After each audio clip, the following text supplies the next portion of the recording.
It's time to feel what you've been bottling up. Life in rural America isn't easy. The long hours, the constant pressures, the demands of the land, livestock, and family, it all takes a toll. We're tough and we've got grit, but somewhere along the way, toughness started meaning bottling up emotions and powering through. But here's the truth. That strategy, it's not working and it's poisoning us. Maybe you've noticed and maybe you haven't, but the numbers don't lie. We're breaking down and it's showing up in our bodies, our relationships, and in the rising suicide rates in agriculture. You don't have to carry any of it alone. There's another way. If you're ready to stop being weighed down and start moving forward, my one-on-one good movement guidance is now open. Visit the link in the show notes to learn more and see if one-on-one guidance could be for you.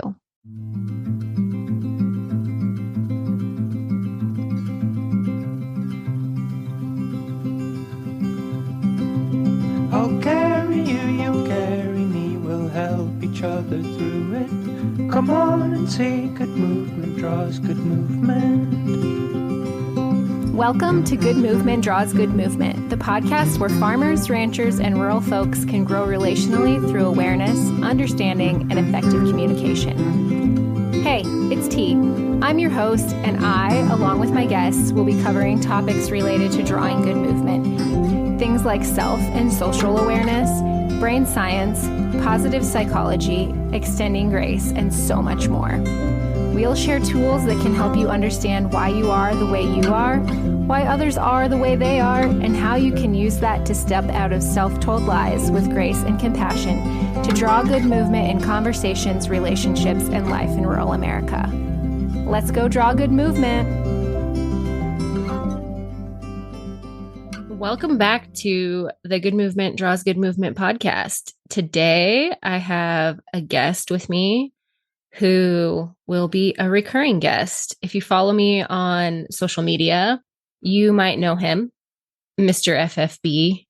I'm calling him the husband formerly known as Mr. FFB because I'm revealing his real name today. Tom, will you do a brief intro? I don't know what that means. Who are you? I'm Tom. I am Tom. I feel like you explained that. Okay, yes. He's Tom. He's my husband. Where did we meet? Where did we meet or where did I see you? Well, it's the same place, isn't it? Well, you didn't really want to meet, so there's kind of some room for error there.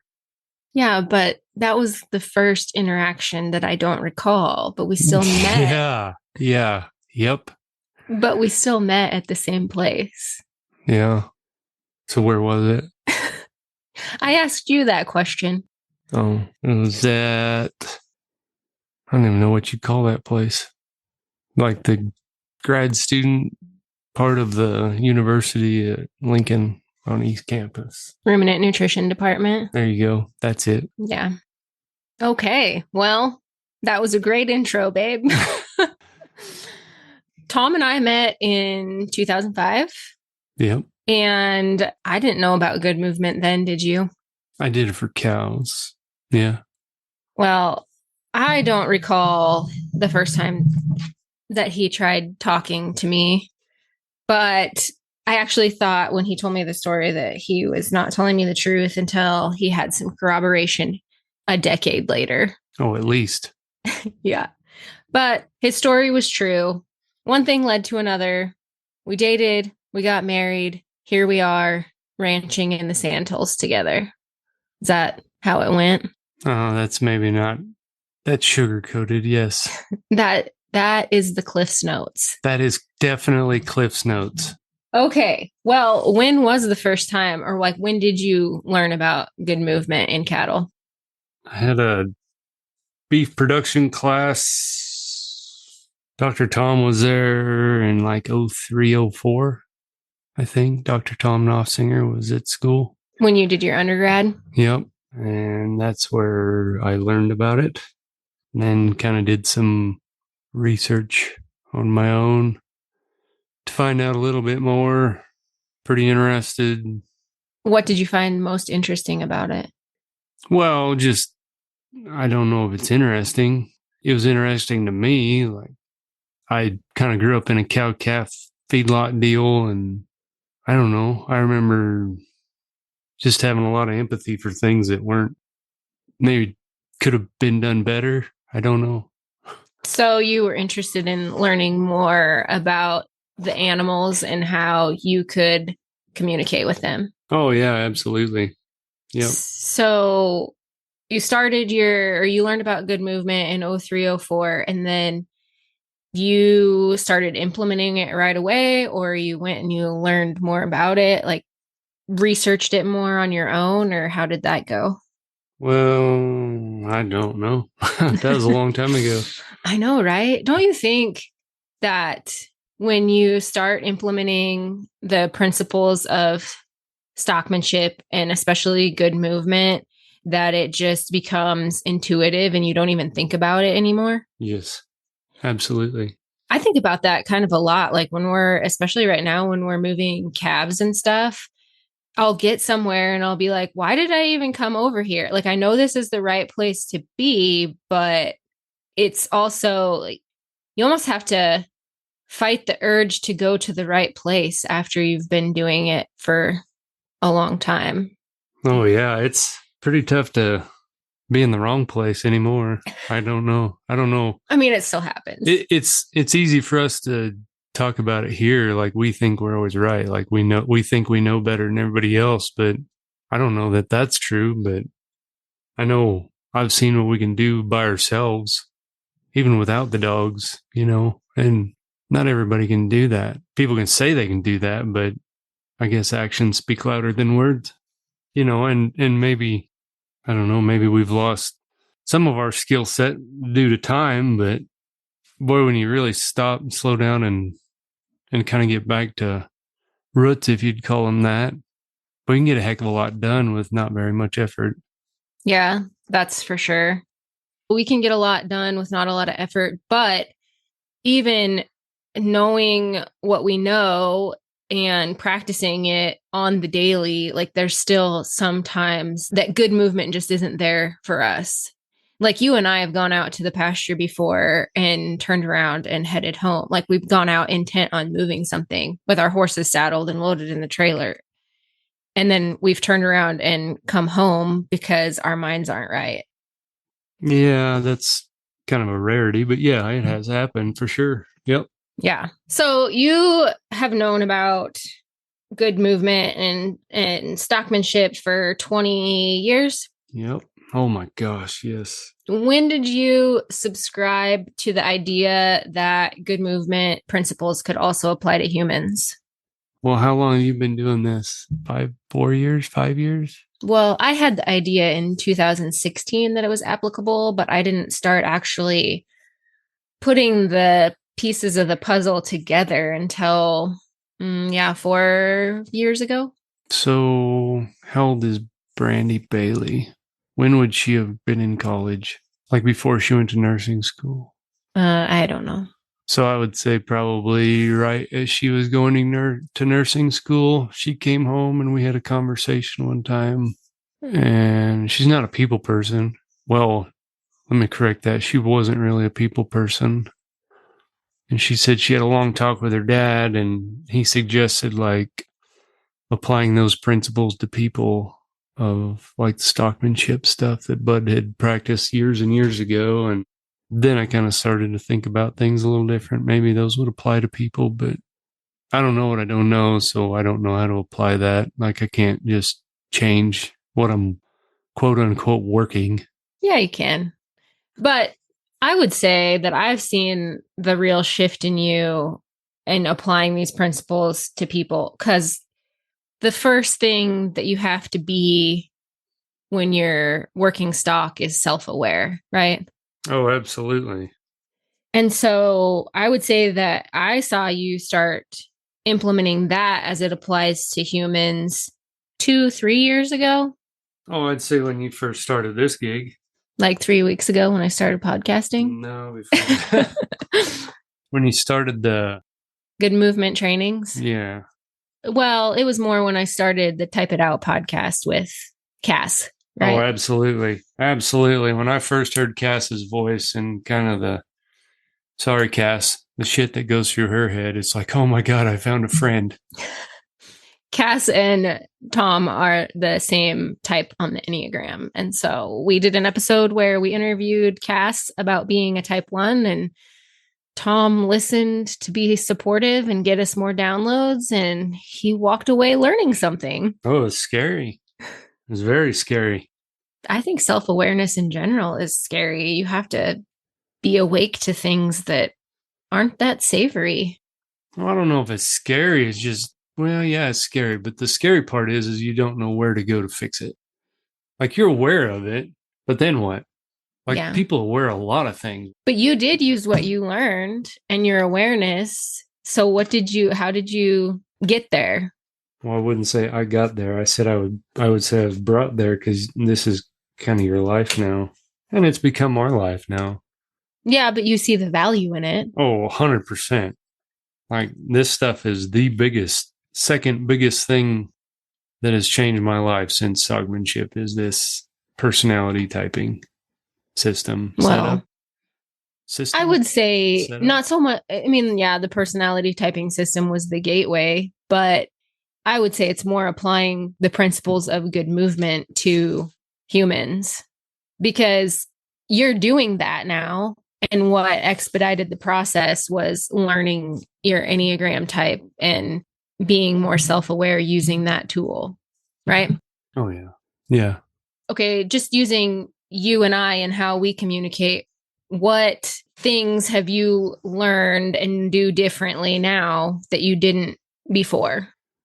That's a tough question.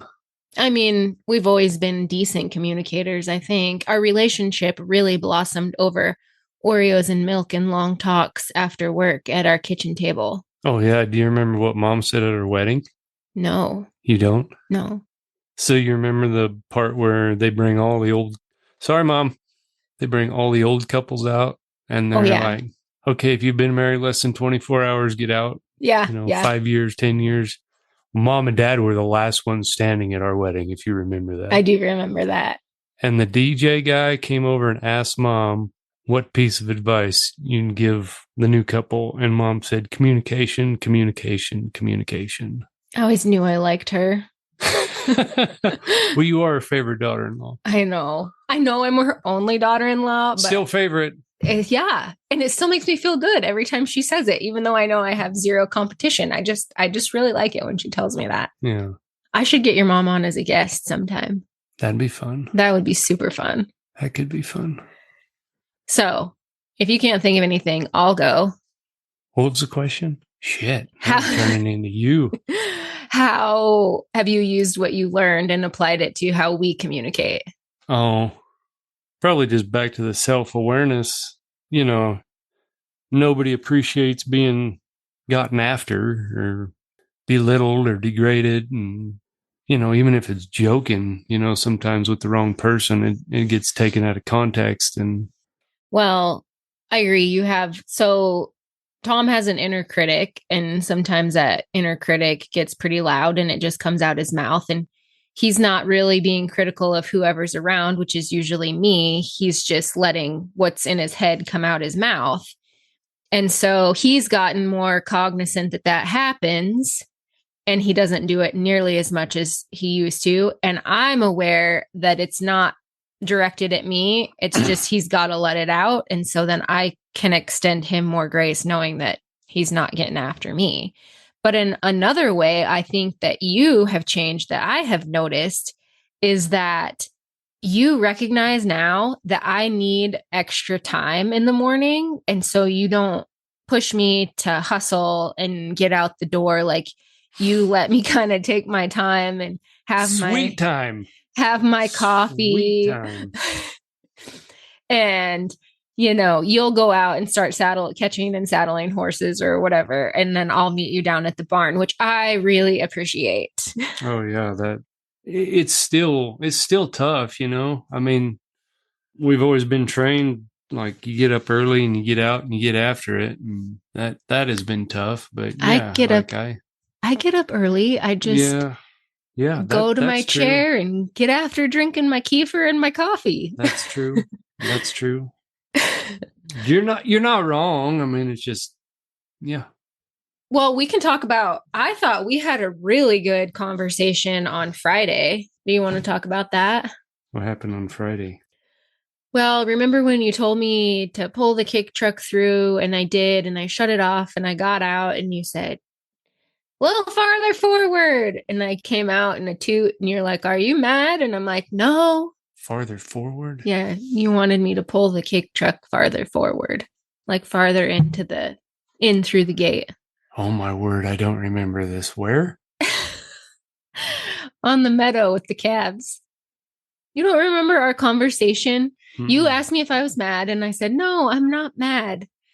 Also, this is a great lesson here. Tom is a present-oriented person. I'm a past-oriented person. So this sort of interaction happens a lot, like where he doesn't remember. And I blame age, but I'd love to blame something else. No, it's your orientation to time, I think. Perfect. Sweet. But anyway, you asked if I was mad, and I said, no, we just don't think the same. I said, we had a plan for the day, and it's changed like 7 times already. And then I had to think about it for a little longer before I could really articulate what I meant. And then we came back to it when we were cooking supper. Mostly you were cooking supper. I was just there for moral support on Friday night. Okay. And I said, I probably think too much for too long, and decisions are hard. And you think not long enough, and you make several decisions about the same thing. And it's hard for me to bounce around like that, but it's easy for you. Yeah. Do you remember that conversation now? Yes. Vaguely, but yes. But that's a good example how we've both gotten better at good movement with each other, because before, first, you wouldn't have asked me if I was mad. And even if you had asked me, I would have said no, right. But I wouldn't say I was mad in that situation. I was like flustered. Like I was trying to get my mind wrapped around the new plan. But the point of this is we were able to talk about it and even learn more about each other in that conversation. Oh, yeah. So we were growing in our self and social awareness. So this is a random question off the topic, but you're the one that gave me the nickname of T. Where did that come from? I'm lazy. You didn't...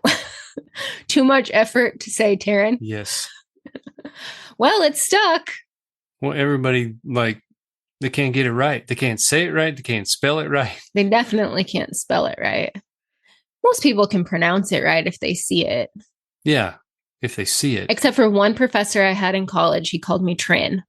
Well, that's not far off either. No. But I maintain, sorry all you other Terrans who spell yours differently than mine, but I maintain that mine is the correct spelling. Which is what? Do they know how you spell it? I don't know. I don't know. Oh. Terryn. That's the correct spelling of the name Terryn. Yeah, but you get called a lot of things other places, like Terry Ann. And oh, yeah. I really don't like it when people drop the N and call me Terry. Yeah. Which was my parents' that was their intent when they named me Terryn, was to drop the N and call me Terry. I thank God every day that didn't stick. Really? I didn't know that. Yeah. Yep. I just thought it was going to be their boy name. Terry? Yeah. No. The boy name was Tristan, which I thought Tristan could have worked for a girl too. No. Well, the only Tristans we know are guys. Yeah. But we haven't met all the Tristans in the wide world. That's true. Surely. There's probably Tristans that are girls. Probably.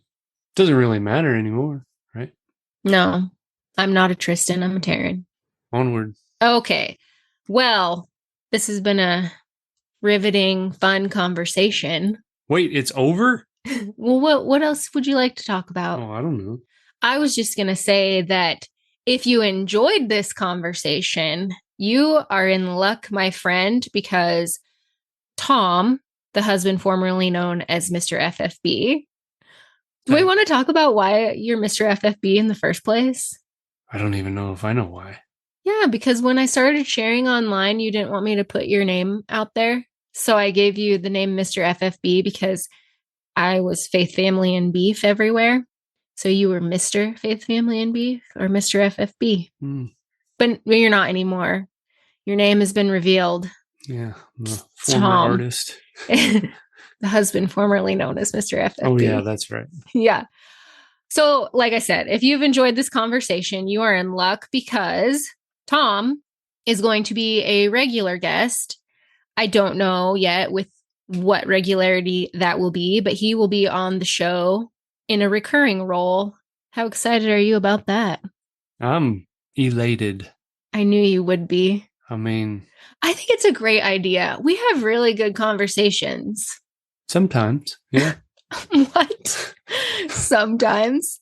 Well, as long as you're doing what I tell you to do. Oh my gosh. Here we go. Everybody's a comedian. 50,000. Okay. Well, with that, we will see you next. Well, not see ya. We'll talk to you next time. You want to say bye? See ya. Thanks so much for tuning in. I'm so grateful for you. If you found value in this episode, I'd love for you to share with others who might also benefit from tuning in. Share by word of mouth, send it in a text, take a screenshot and post it on social media, or share however you prefer. And if you haven't already, hit the follow or subscribe button so you never miss an episode. Until next time, draw good movement.